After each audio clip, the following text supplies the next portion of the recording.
Incheon, South Korea, taong 2019. 140 milya sa timog ng Seoul. Naghahandang pumasok sa bangko ang isang holdupper. Hindi siya natatakot, kalmado at nakahanda na sa kanyang gagawin. Ito ay dahil matagal na niyang pinag-aralan ang kanyang plano at naging pamilyar na siya sa pasikot-sikot at galaw ng bangko.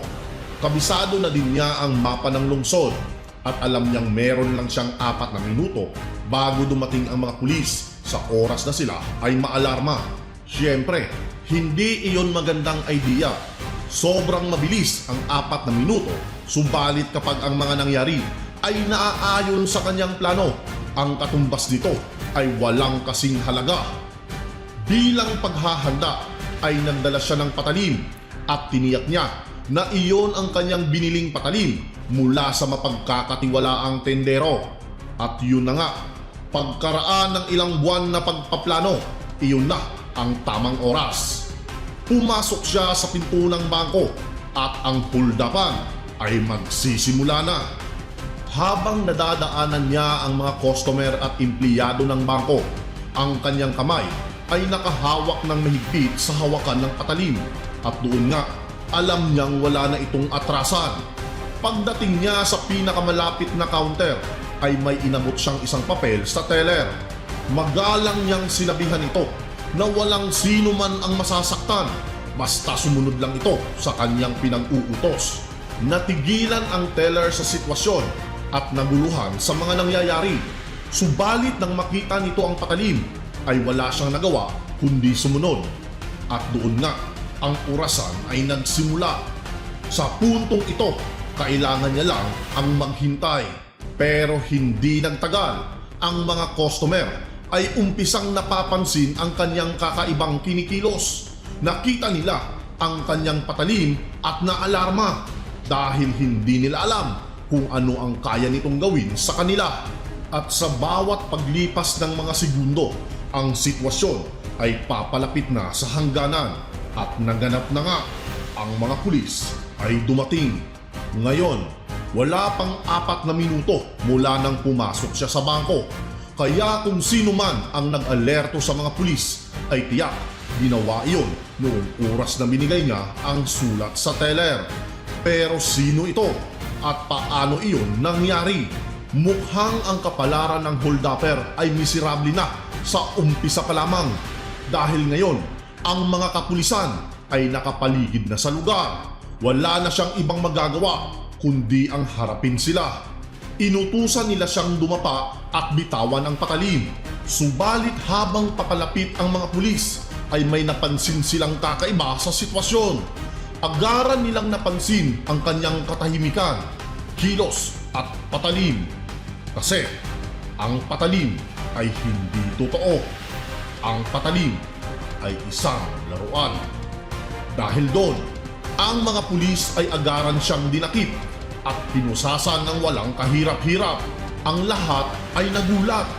Ngayon, ang lugar ay ligtas na at ang holdupper ay naaresto na.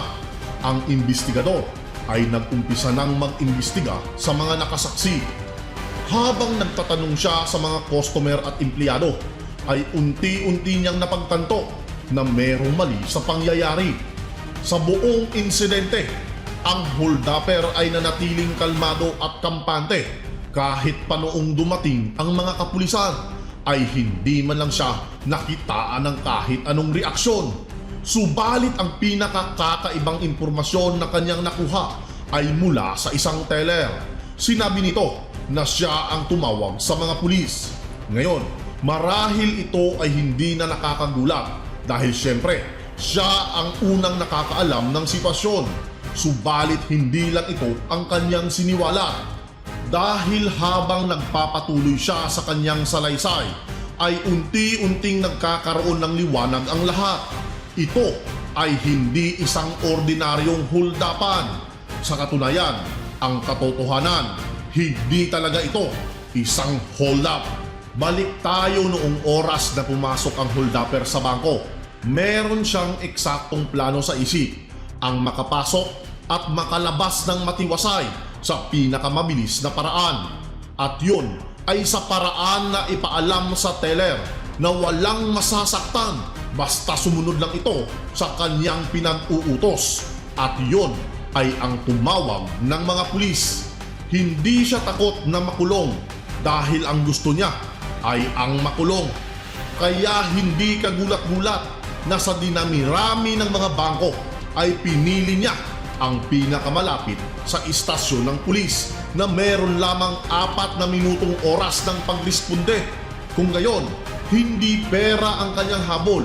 Pero para saan ang lahat ng iyon?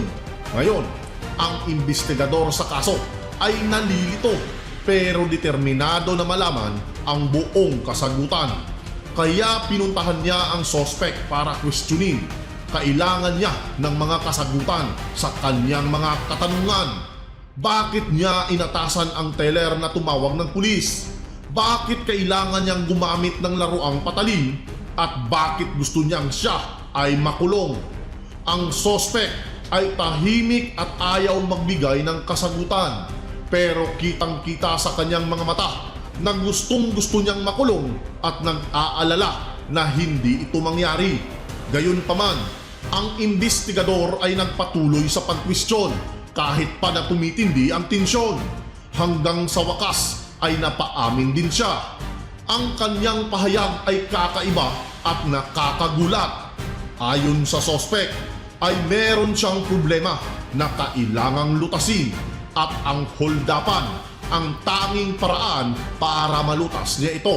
Siya, napapangalanan nating Jong, ay kakatanggal lang sa trabaho at ito ay naghatid sa kanya ng sobrang pinsala. Sinubukan niyang maghanap ng trabaho sa iba pero madalas siyang tinatanggihan. Ang mga walang trabaho sa South Korea ay mabilis na tumaas noong mga nakaraang taon kahit bago pa man ang kasalukuyang pandemic. At si Jong ay isa sa mga nawalan ng trabaho. Okay, so maaaring ito ang dahilan kung bakit niya gustong hold upin ang bangko.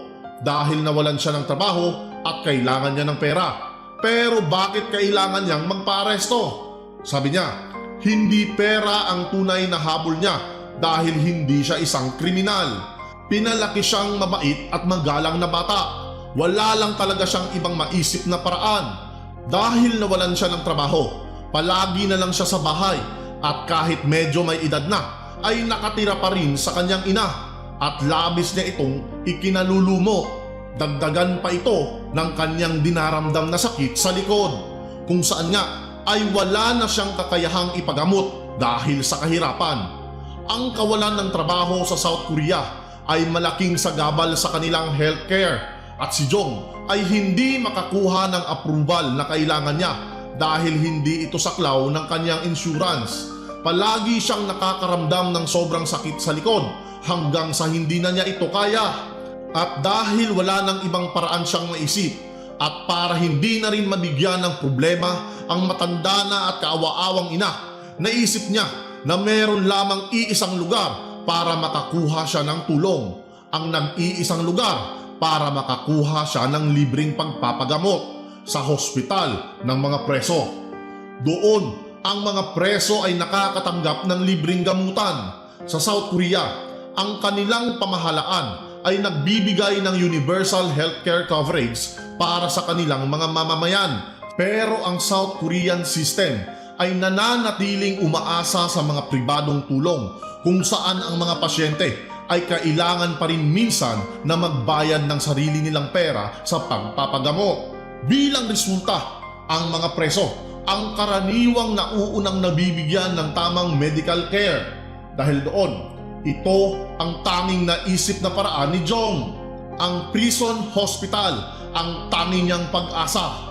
Alinsunod sa prisoner's right to healthcare ay naisip niya na sa wakas ay makakakuha siya ng kaginhawahan, araw-araw na kaginhawahan para sa kanyang sakit sa likod. Oo, ang pang-hold up at ang pagpapakulong ay hindi magandang idea. Pero kung ang lahat ay umayon sa plano, ang kanyang gantimpala ay walang kasing halaga. Siya ay mabubuhay na walang sakit na nararamdaman sa likod at yun ang kanyang paniniwala. Kaya walang pag-iimbat ay isinigawa niya ang kanyang plano. ang imbestigador ay hindi makapaniwala. Ang lahat pala ng iyon ay dahil lamang sa kanyang dinaramdam na sakit sa likod. Kung napanood nyo ang ibang paksa natin dati tungkol sa mga kakaibang nakawan, ito ang pinaka-kakaiba. Hindi ito tungkol sa kung paano nila nagawang magnakaw o paano takasan ang kanilang krimen. Ito ay tungkol sa buong pusong pagsubok na makapasok sa kulungan. Pero at least ngayon si Jong ay maginhawa ng nakaupo at nakarelax dahil sa wakas siya ay nakulong at dinala sa pinakamalapit na correctional facility. Tama? Sa kasamaang palad, hindi ganon katalino si Jong at ang kanyang pag-amin ay nangangahulugan sa mga pulis na kasuhan lamang siya ng intimidation. Wala siyang ninakaw, wala siyang sinaktan at wala siyang masamang intensyon at nangangahulugan na di siya pwedeng ikulong. At sa isang kisap mata, nandun na naman si Jong sa kanilang bahay kasama ang kanyang ina, may masakit na likod at isang malayang mamamayan. Nag-iisip kung saan siya nagkulang. Siyempre, wala pa rin siyang trabaho at walang pera. Pero sa bagong simula ng kanyang buhay, dagdagan ng matinding determinasyon, ang kanyang swerte ay maaaring magbago. Yun ay nangyari bago matapos ang taong 2019, eksaktong panahon para sa bagong taon kung saan mas lalong nadagdagan ang nawalan ng trabaho dahil sa pandemic. Kaya ngayon, ang palaisipan, kamusta na kaya si Jong? Sa katunayan, ang imbestigador, pagkaraan na marinig ang kanyang kwento, ay nahabag at tinulungan siya na makakuha ng benepisyo sa pagpapagamot. Tinuro nito sa kanya ang mga programa ng pamahalaan kung paano siya magpapagamot ng libre kahit wala sa kulungan. At doon niya napagtanto na marami pa palang paraan para masolusyonan ang kanyang problema. Hindi niya lang ito naisip dahil nakatutok na siya sa iisang solusyon.